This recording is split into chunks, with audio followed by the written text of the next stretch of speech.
भूपेंद्र भैया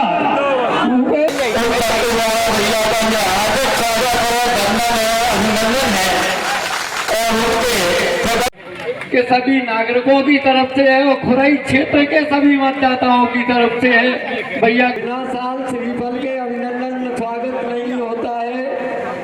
विजय आए थे, कुछ लोगों को मालूम होगा, ऐसे हमारे भैया विकास की गति और तेज करना है, कम नहीं करना है। कुंदभाई सरदार जी, उनको कोरोना हो गया। सबसे पहले मैं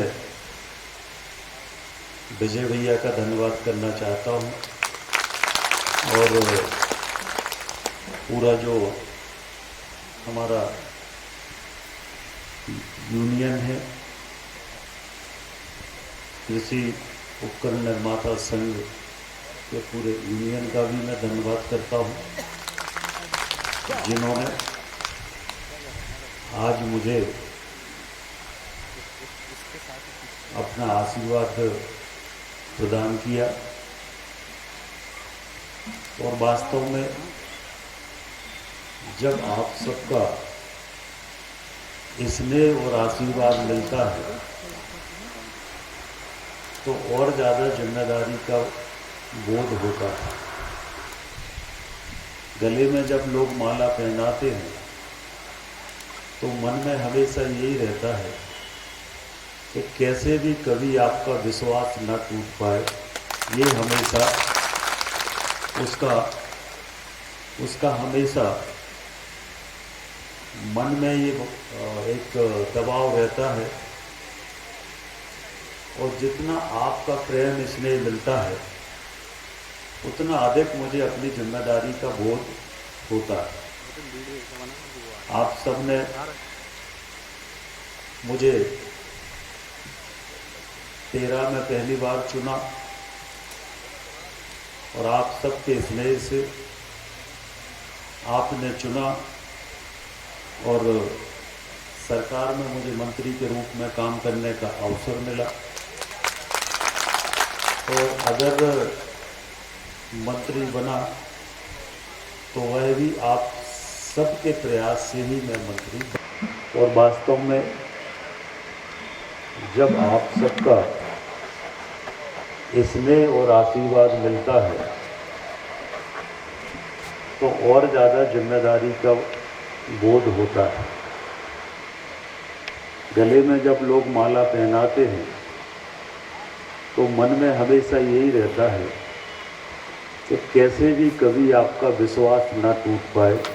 ये हमेशा उसका हमेशा मन में ये एक दबाव रहता है।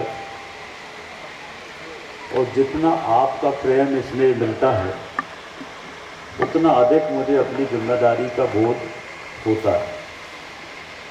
आप सबने मुझे 13 में पहली बार चुना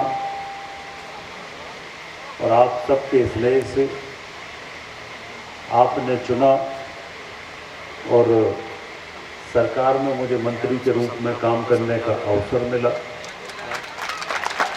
और अगर मंत्री बना तो वह भी आप सबके प्रयास से। मुकेश भाई चुनाव के लिए उनकी शूटिंग चल रही थी और वो अपनी शूटिंग छोड़कर हम लोगों के मध्य आए हैं। मैं उनका बहुत स्वागत करता हूँ, अभिनंदन करता हूँ। कार्यक्रम में उपस्थित आदरणीय श्री प्रकाश चंद जी सराफ, आदरणीय श्री ओम प्रकाश जी सराफ, आदरणीय श्री वीर सिंह जी ठाकुर, आदरणीय श्री हेमचंद बजाज जी, आदरणीय श्री MS ठाकुर जी, हमारे सागर के महापौर भाई सुशील तिवारी जी, मनोज दुबे जी, सभी हमारे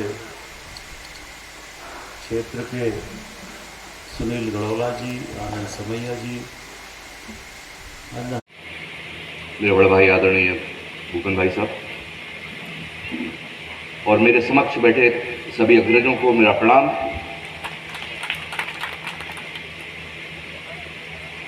यद्यपि आप मुझसे भाषण की उम्मीद नहीं कर रहे होंगे, लेकिन मैं 2 शब्द बोलना चाहूँगा कि अभी जहाँ से हम कार्यक्रम कर रहे थे और इस कार्यक्रम स्थली तक हम आए हैं, तो मैंने तालाब का उद्धार होते हुए देखा, मैंने नए बनते हुए रैन बसेरा को देखा, मैंने नए बस स्टैंड को देखा, नए बनते हुए मॉल को देखा।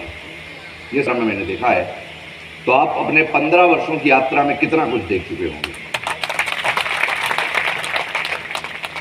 वे प्रतिबद्ध हैं, उन्हें सिद्ध करने की भी आवश्यकता नहीं है।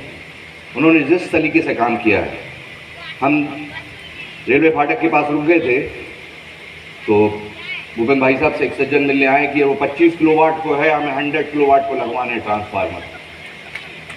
तो उन्होंने अपने सहयोगी से बोला कि फ़ोन लगाओ, और उन्होंने बोला कि 2 दिन के अंदर वहाँ 100 किलोवाट का ट्रांसफार्मर लग जाना चाहिए। तो ऐसी प्रतिबद्धता है। मुझे नहीं लगता वे आपसे कोई वादा करते होंगे और आप उन्हें वोट देते होंगे। ये आप लोगों का इतना प्रगाढ़ संबंध है और ये एक दूसरे के प्रति प्रतिबद्धता से ही आता है, एक दूसरे के प्रति निष्णांत निष्ठा से ही आता है। इसलिए ये संबंध इतने, मुझे बिल्कुल ये चुनावी सभा नहीं लग रही। मुझे ऐसा लग रहा है जैसे परिवार के लोग बैठे हैं और हम लोग बातें कर रहे हैं। क्योंकि मैं एक अभिनेता हूं और आंखें पढ़ना जानता हूं, और आपकी आंखों में जो भाव मैं पढ़ पा रहा हूं, उससे एक चीज की तो निश्चिंतता है कि मध्य प्रदेश में कुरई के परिणाम ऐतिहासिक होंगे।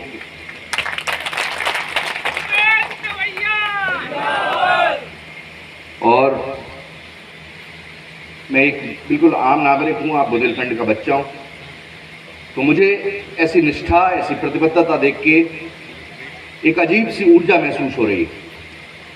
क्योंकि मैं बहुत सालों से सुनता रहा हूँ बुंदेलखंड पिछड़ा है, पिछड़ा है, पिछड़ा है।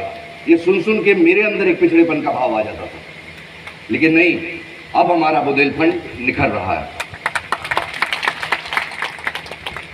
अपने चरम पे भी पहुंचेगा, लेकिन नेतृत्व ऐसे हाथों में होना चाहिए।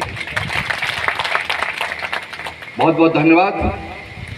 और मैं मुंबई में बैठ के चुनाव परिणाम देखूंगा, लेकिन सबसे ज्यादा नजर मेरी कुरई पे रहेगी। धन्यवाद कुरई।